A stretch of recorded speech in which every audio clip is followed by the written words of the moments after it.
Hi అండి, welcome back to home మంత్ర. ఇవాళ వీడియోలో మినప సున్నుండలు ఎలా తయారు చేసుకోవాలో చూద్దాం.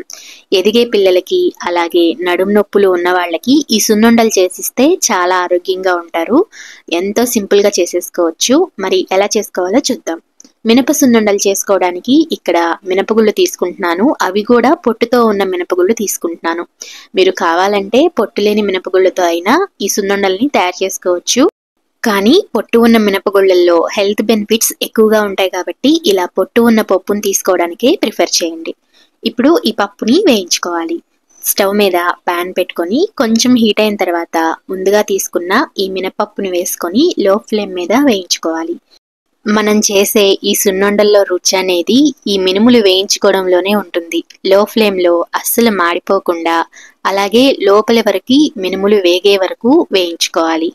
వీటిని ఇలా కలుపుకుంటూ నిదానంగా వేయించుకోవాలి, అస్సలు మాడిపోకూడదు. అలాగే ఇవి వేగడానికి కొంచెం టైం పడుతుంది.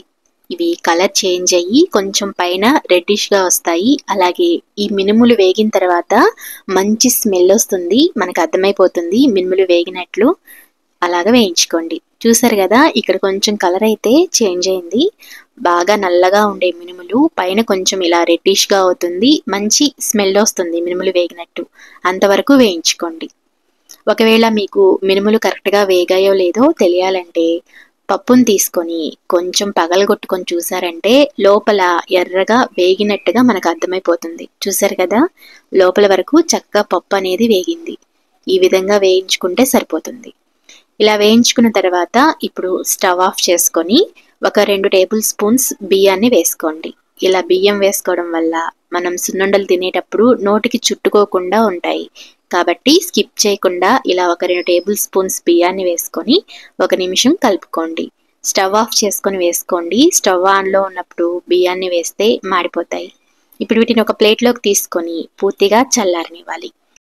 మినుములు పూర్తిగా చల్లారిన తర్వాత ఒక మిక్సీ జార్లోకి వేసుకోండి. మిక్సీ జార్లోకి మినుముల్ని వేసుకున్న తర్వాత పౌడర్ లాగా చేసుకోవాలి. మరీ మెత్తగా కాకుండా కొంచెం బరకగా ఉండేటట్లుగా చూసుకోండి.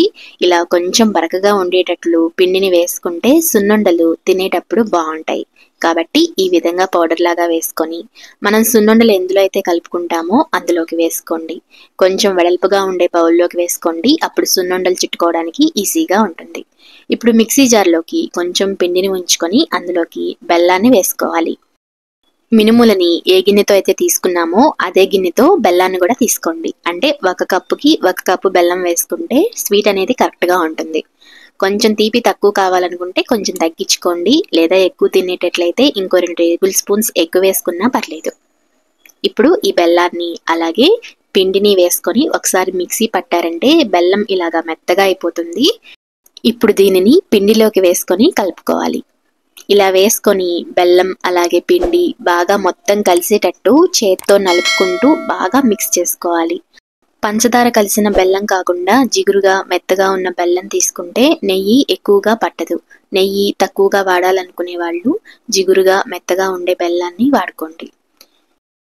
ఇలా బెల్లం కలిపిన ఈ పిండిని డబ్బాలో వేసుకొని స్టోర్ చేసుకొని అప్పటికప్పుడు ఫ్రెష్గా సున్నుండలైనా కలుపుకోవచ్చు.